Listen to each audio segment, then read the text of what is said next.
तो hello student, कैसे हैं आप? अच्छे होंगे। Concept of physics bye Pankaj sir में आप सबका स्वागत है और आपकी पढ़ाई अच्छी चल रही होगी ऐसा मुझे विश्वास है। तो आज हम लोग जो क्वेश्चन कर रहे थे उसका लेक्चर नंबर 6 करेंगे, उसी में कुछ क्वेश्चन को कंटिन्यू करेंगे। तो हमने आज कुछ क्वेश्चन पुटअप किए हैं जो टाइप थर्ड वाले क्वेश्चन हैं। 2 टाइप्स उसमें पढ़े थे कि अगर उसका प्रतिशत दे देता है तो हम डायरेक्टली निकाल लेते हैं, या फिर कोई फार्मूला दे दिया और वो कह रहा है कि इसमें प्रतिशत त्रुटि हम कैसे निकालेंगे तो करेंगे। ओके, तो चलिए हम लोग स्टार्ट करते हैं बिना कुछ सोचे समझे। आइए समझते हैं।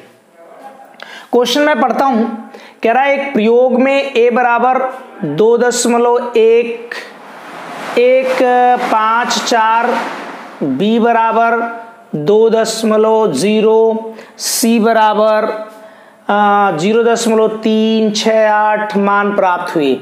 प्रयोग में सूत्र इतना का प्रयुक्त होता है, z के मान में संभावित त्रुटि ज्ञात करें। ये सवाल थोड़ा सा उससे अलग है। कैसे इस सवाल को लगाते हैं? सबसे पहले जब हम इसकी प्रतिशत त्रुटि निकालेंगे तो इसमें डेल्टा ए की जरूरत होगी, डेल्टा बी की जरूरत होगी, डेल्टा सी की जरूरत। डेल्टा ए, डेल्टा बी और डेल्टा सी का मान निकालना। आइए निकाला जाए डेल्टा। पहले हम इसको ऐसे लिख लेते हैं, a बराबर 2.154, b बराबर 0.2, c बराबर 0.368, ऐसे करके। अगर इनके डेल्टा का मान हमें ज्ञात करना है तो हम ऐसा सोच सकते हैं कि जिन जिन उपकरणों से इनको मापा गया है, राइट, ये 3 अंक तक मापा गया है, दशमलव के बाद 3 अंक तक। इसका मतलब दशमलव के बाद 3 अंक देने वाला कौन? Vernier calipers? No, screw gauge अगर देगा तो साफ मतलब इसका ये है कि उसके लिए सबसे मिनिमम जो मेजरमेंट होगा, माप होगी, सबसे कम से कम कितना माप सकता है, तो 0.001 सेंटीमीटर में ऐसा कर सकता है। ये 1 डिजिट तक माप रहा है, 1 अंक तक, तो 0.1 होगा। ये 3 अंक तक माप रहा है, 0.001 होगा। लेकिन हम लोग इसे निकालने का एक तरीका बना लेते हैं। दशमलव के नीचे आप दशमलव लगा दीजिए, डेसिमल जो होगा उसके नीचे दशमलव लगा दीजिए। लास्ट वाले अंक के नीचे आप 1 लिख लीजिए, बाकी जो बच रहे हैं सबको 0 कर लीजिए, तो ये सब 0 हो गया। इसके बाद इसमें के नीचे 0 लिख दीजिए, दशमलव के नीचे दशमलव कर दीजिए, और बाकी जो बच रहे हैं सबको लास्ट वाले डिजिट के नीचे 1 लिखना है, बाकी जितने बचेंगे वो सब 0। जिसमें उसी तरह यहाँ पर आप दशमलव लगाइए, लास्ट वाले के नीचे 1 लिख लीजिए, बाकी जो बचेंगे वो सब 0 हो जाएंगे। ऐसे हम लोग डेल्टा की वैल्यू उसके लिए फाइंड कर लेते हैं। हमारे पास सूत्र है z बराबर a⁻b(c-2), इसकी पावर।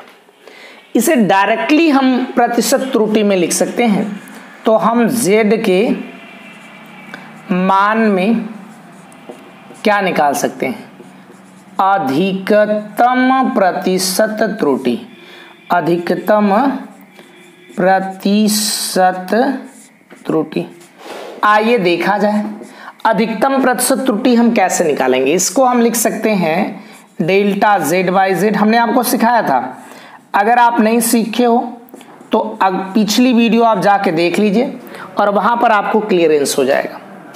यहाँ पर 3 पावर पहले हो जाती है, डेल्टा a/a गुणा 100, ओके, फिर प्लस डेल्टा b/b और इसके साथ 100। दिख नहीं रहा होगा, हाँ सही में नहीं दिख रहा है, प्लस यहाँ से लिख देते हैं डेल्टा b/b मॉड में, और ये प्लस 100 नहीं, इंटू 100। ये पावर प्लस में रहेगी सारी, तो 2 डेल्टा c/c गुणे 100, ऐसा कर लेंगे।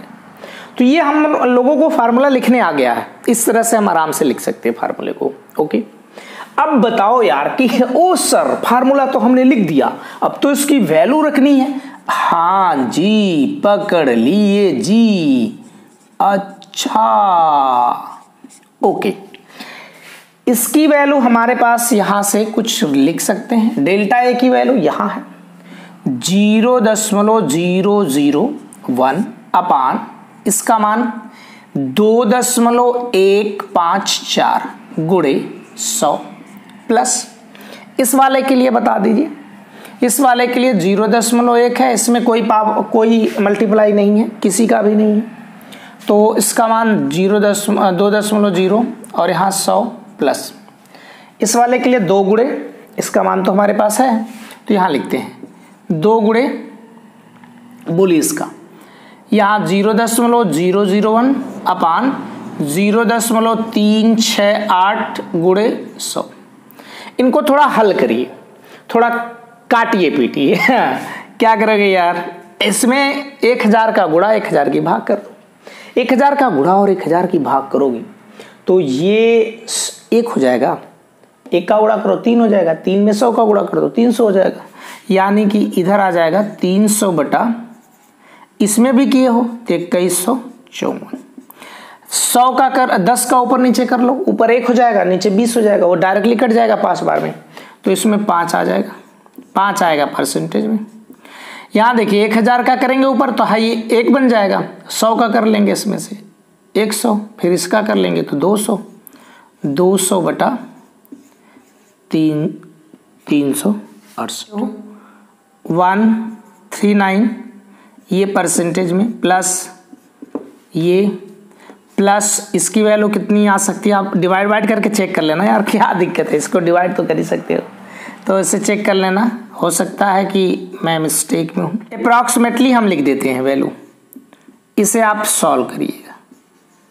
ओके, इसे आप देख लीजिए अच्छे से और इसे लगाइए, सवाल अच्छा है।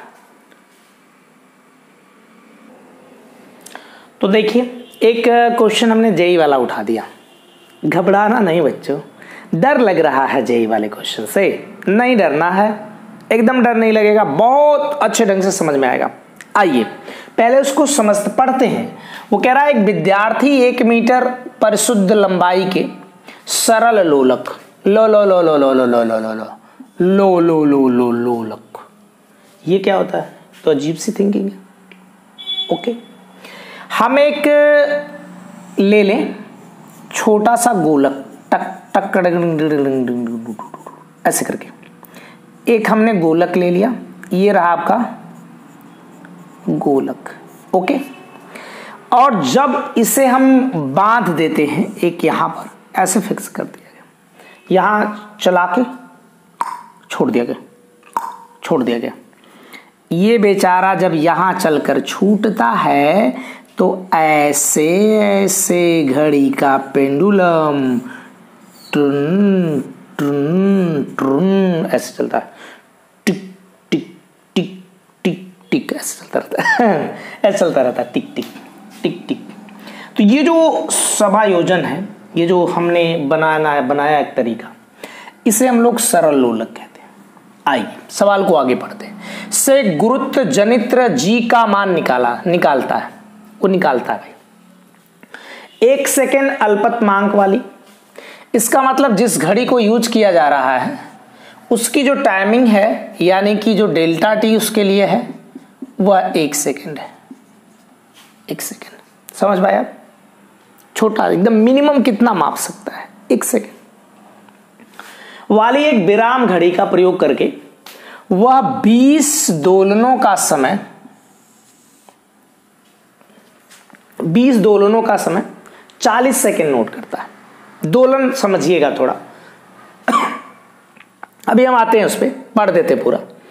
दोलन इतना नोट करता है। इस प्रेक्षण के लिए निम्नलिखित में से कौन सा या कौन सी कथन सही है या है, कहने का मतलब इस वाले में से हो सकता है कि 2 से ज्यादा कथन सही हो जाए, तो ऐसे आपको प्रश्न में उलझा रहा है। ओके, आप उलझने वाले नहीं हो बच्चों, आप उलझने वाले हो बेटा, कोई प्रॉब्लम नहीं है एकदम। अच्छा, तो अब आते हैं, इसमें कह रहा है कि वो 20 दोलनों का समय, दोलन क्या है, एक बार इसमें ऐसे करके छोड़ दिया, ऐसे करके इधर गया फिर वापस है। तो जब ये यहां से यहां जाता है फिर वापस, फिर इधर फिर वापस, तो उसमें एक दोलन करता है। कितना दोलन करता है? एक दोलन।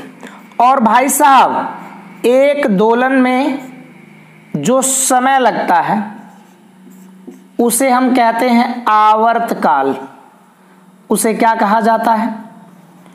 आवर्त काल। अच्छा, एक दोलन में जितना समय लगता है उसको हम लोग कहते हैं आवर्त काल। एक दोलन पूरा हो जाए उसमें जितना समय लगेगा आवर्त काल होगा। आइए यहां समझते हैं, 20 दोलन का समय उसने कितना नोट किया है, यानी कि 20 दोलनों का समय कितना है? समय बराबर 40 सेकेंड है, समझ जाइए। और एक दोलन में जो समय होगा वही आवर्तकाल है। आ रहा है कि नहीं आ रहा? आ रहा होगा अच्छे से। तो एक दोलन का समय निकालो भैया, कितना आ जाएगा? 40/20 यानी कि 2। आवर्तकाल सेकंड में होता है तो ऐसा हो जाता है ना। या फिर इस तरह से नहीं आ रहा है तो आप एक याद रखिएगा कि जो हम आवर्तकाल जब भी निकालेंगे t बराबर तो स्मॉल t लिखेंगे। ये कैसी है? टोटल समय जितनी नोट की गई है और उसके साथ हम उसमें भाग दे देंगे कितने दोलन हुए थे उन दोलनों की संख्या से। तो हमारे पास यहां से ये आ जाएगा, राइट। इसमें ये एक अलग तरह की संख्या है, ठीक, इसके लिए फिक्स है। अगर इन दोनों के साथ देखें प्रतिशत वाला या फिर आप डेल्टा वाला निकाल लो, तो इसका डेल्टा वाला डेल्टा t/t, समझ में आ रहा है? इसका डेल्टा t लिखने वाले के लिए ऐसा होता था स्मॉल t। इसमें हम निकालना चाहते हैं कि उसमें चेंजिंग कितना हुई, उसके में आवर्तकाल में कितना परिवर्तन हुआ है। तो delta small t into capital T। High line समझ में आ रही है ना? इसमें आप डिवाइड कर लेते हो, नहीं समझ में आए तो पीछे जाके आप देख लो, लॉग वगैरह लेके समथिंग करके कर सकते हो। तो यहां से डेल्टा t को हम ढूंढने चलते हैं। देखो भाई यहां मिल गया। हमने कहा कि इसका अल्पतमांक यानी कि हम वो मिनिमम छोटा से छोटा कितना माप सकता है, तो आपने हमें बताया 1 सेकेंड वो मिनिमम माप सकता है। तो हमने 1 सेकेंड लिख दिया यार, क्या प्रॉब्लम है? इसमें आप 1 सेकेंड कर लो। उसने समय कितना मेजर किया है? Total 40 second. 40 सेकेंड उसने टोटल टाइम। तो 40 सेकेंड यहां 40 गुणे इसकी वैल्यू कितनी आई थी t की? 2। तो इट मीन्स कितना आ जाएगा? 1/20। हल करोगे तो 0.05 सेकेंड आ जाएगा, यानी कि उसमें परिवर्तन हो रहा है। ओके, एकदम करेक्ट, बात समझ में आएगी। एक हमारे पास ऑप्शन इसमें मिल गया, आवर्तकाल t के मापन में त्रुटि डेल्टा t जो होगी वो कितनी होनी चाहिए? वो 0.05 सेकेंड की हो रही है। तो ये वाला ऑप्शन तो करेक्ट है, this is the correct option. हो गया भाई। लेकिन अभी भी एक चीज इसमें कह रहा है कि जो g का माप निकाला गया था, तो हम g वाले के लिए भी चेक कर लेते हैं। तो इसे हम लोग, इसे आप नोट कर लीजिए, मैं इसे हटा रहा हूं क्योंकि इसमें मेरे पास जगह नहीं है, तो हम लोग दूसरे के लिए फॉर्मूला यूज करते हैं। आइए ध्यान से समझिएगा, हमको आवर्तकाल बताना था, तो आवर्तकाल t बराबर, ये सर क्या आप लिख रहे हैं? ऐसा तो फार्मूला हम अभी नहीं पढ़े हैं। होता है आवर्तकाल, जान लो, आगे तो मिलेगा ही फार्मूला में। तो यहां पर इसका स्क्वायर कर दिया जाए, तो ये 4π² L/g कर लेंगे। और हमें g में परिवर्तन देखना है, तो आप g में परिवर्तन देख लो। g बराबर 4π² L/t²। इसमें हम 2 चीजों को कॉमन कांस्टेंट लेते हैं। ये तो पहले से नियत रहेगा, और जो यल है वो कहाँ बदल रहा है, वो भी तो नियत है, फिक्स है। 1 मीटर पूरी तरह से शुद्ध है, ये भी फिक्स है। तो अब किसके किसके बीच, इसके और इसके बीच में, तो डेल्टा G/G आपको आता करने, हाँ आता है सर जी। अच्छा, डेल्टा T/T गुणा 100। ओके, हाँ जी। तो डेल्टा T का मान कितना आया था, अभी आपने निकाला था, उसको लिखिए। डेल्टा T का मान 0.05 आया है, 5। और इसका T का मान कितना निकाले थे, 2 आया था, याद आ रहा है। अच्छा, ये 100, 2 से 2 कट जाएगा, 100 का इसमें गुणा कर लो तो 5% आ जाएगा। यानी कि G के मान में भी परिवर्तन होगा, कितना प्रतिशत, तो 5। तो इस सवाल में 2 ऑप्शन करेक्ट हो सकते हैं, एक A वाला और एक C वाला।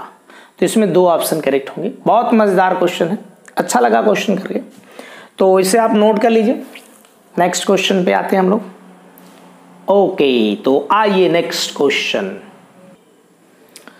तो एक अलग तरह का हम लोग ऐसे टाइप 4 मैंने कह दिया क्वेश्चन। ये तो वैसे आसान क्वेश्चन है, आप देख कर सकते हो। तो ये हमने थोड़ा सा एक आसान क्वेश्चन भी पुटअप कर लिया, कोई कुछ कठिन क्वेश्चन तो कुछ आसान भी क्वेश्चन लिए गए।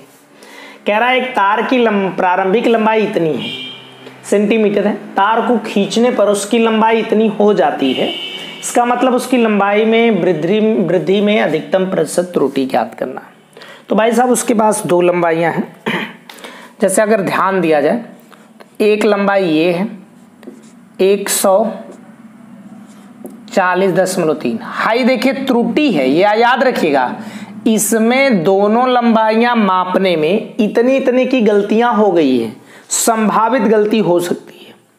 इसको मापने में इतनी संभावित गलती हो सकती है, इसे मापने में इतनी की संभावित गलती हो सकती है। अगर ऐसा हो रहा है तो हम इसकी लंबाई पहले इतना सेंटीमीटर, फिर बाद में इसकी लंबाई कितनी हो जा रही है, 142.8 सेंटीमीटर। तो वृद्धि कितनी आएगी, L2 माइनस L1। समझ पा रहे हो? हाँ सर समझ में आ रहा है। ऐसा नहीं पूरा, तो इसकी वैल्यू कितनी आ जाएगी टोटली 2.5। ये आई है इसकी लंबाई में वृद्धि, चलो इसको L कह देते हैं, क्या फर्क पड़ता है।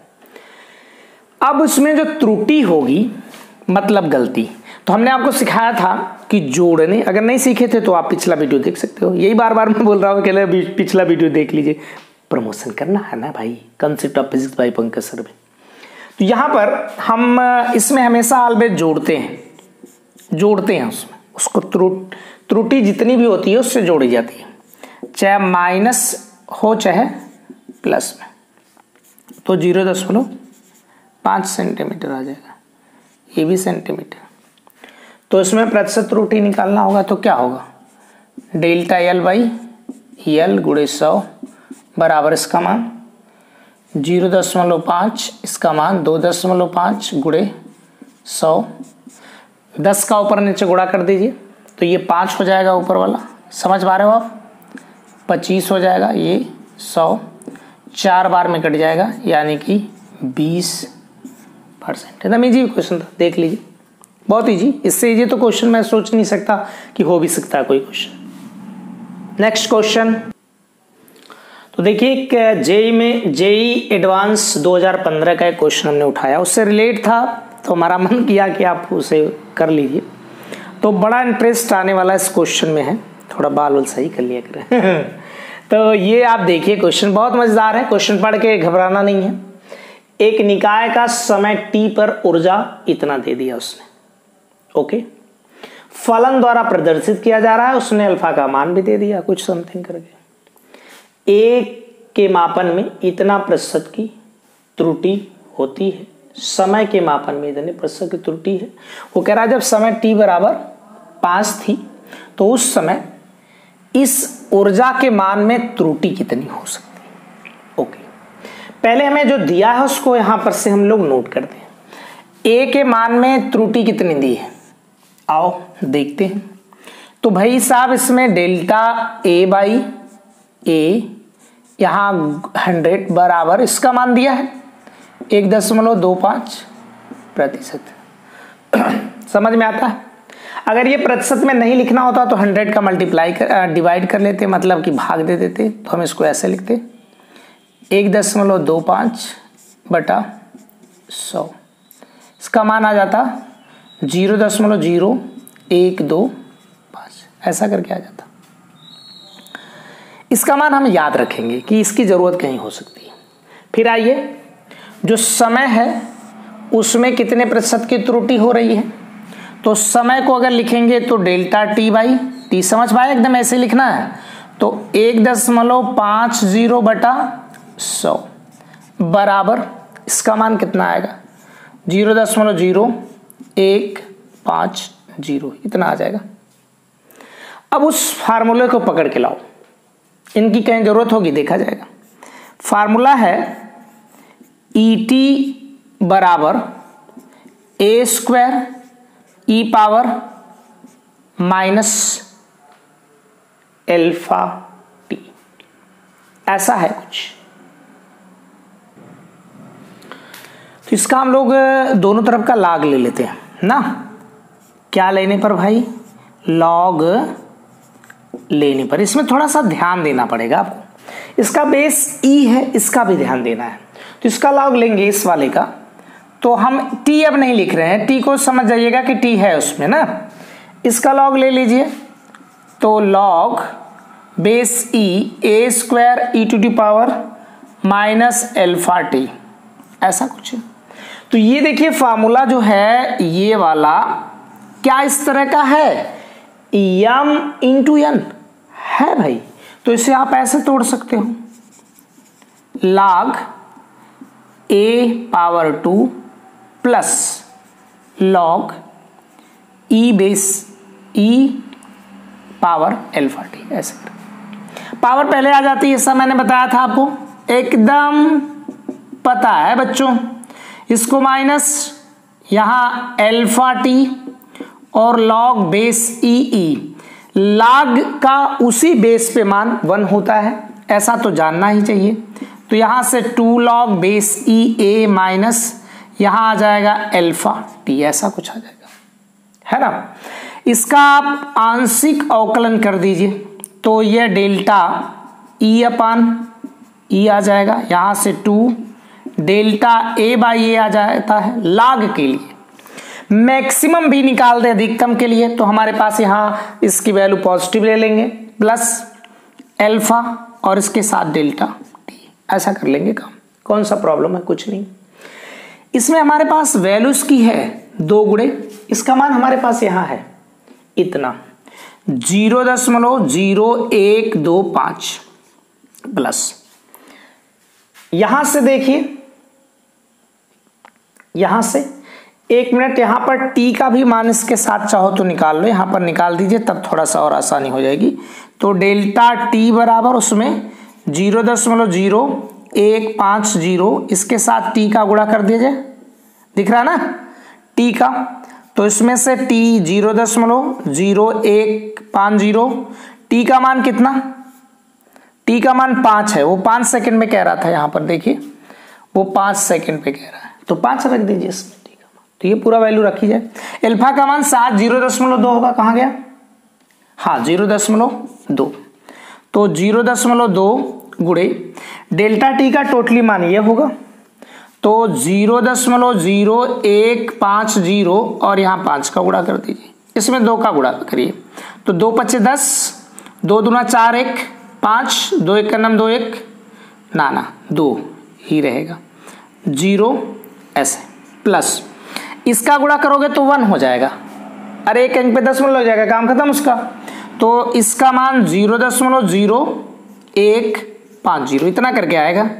आप इसको जोड़िए, 0 0 5 5 10 हो जाएगा, 3 1 4 इतना आ जाएगा, इतना आ जाएगा। इसको देख लीजिए अच्छे से, मैं मिटाने वाला हूं, अच्छे से देख लीजिए, बढ़िया से देख लिए। इधर का मिटा देता हूं पोर्शन, चलो मिटा दिए। प्रतिशत इसमें त्रुटि बतानी है।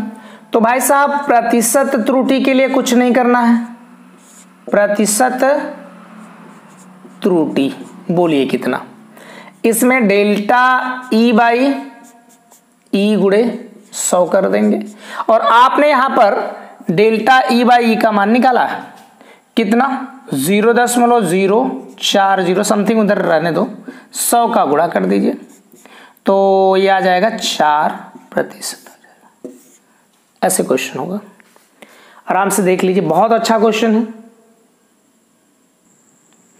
चलिए एक टाइप 5 का क्वेश्चन कर लेते हैं। कह रहा है एक पदार्थ का घनत्व इतना है जबकि प्रयोग द्वारा इतना मापा गया, प्रतिशत त्रुटि ज्ञात करिए उसमें। तो जो घनत्व में त्रुटि होगी, घनत्व में त्रुटि ध्यान दीजिएगा, उसमें आपको प्रायोगिक मान माइनस वास्तविक मान, राइट, प्रायोगिक मान माइनस वास्तविक मान। प्रायोगिक मान कितना आया 8.7 माइनस इसका मान इतना आया तो 0.3 ग्राम पर सेंटीमीटर कितना आ जाता। ओके, जब आप प्रतिशत त्रुटि निकालोगे है डी आया था ना, डेल्टा डी, तो डेल्टा डी अपान डी गुणे 100 ही न करते हो तो 0.3 और इसका जो प्रतिशत जो एक्चुअली मान है वो कितना है, इसका एक्चुअली मान 8.4 है गुणे 10 की पावर क्यों 100 का गुणा कर लेंगे, 100 का गुणा 10 की पावर क्या करेंगे, इधर थोड़ा लिखते हैं, दिख नहीं रहा उधर, डेल्टा डी बाई डी गुणे 100, डेल्टा डी का मान 0.3 बटा इसका मान 8.4 गुणे 100 तो ये आ जाएगा 300, समझ गए, 10 का ऊपर नीचे गुणा किया तो 300 हो जाएगा, नीचे 84 आ जाएगा तो इसका मान 3.57 करके कुछ आएगा इस तरह का, है ना। तो इस तरह से आप वीडियो देखते रहें और आपको अच्छे अच्छे लेक्चर प्रोवाइड करवाए जाएंगे और सबसे कहिए सब लोग इससे जुड़ें और वीडियो का आनंद उठाते रहेंगे। ओके।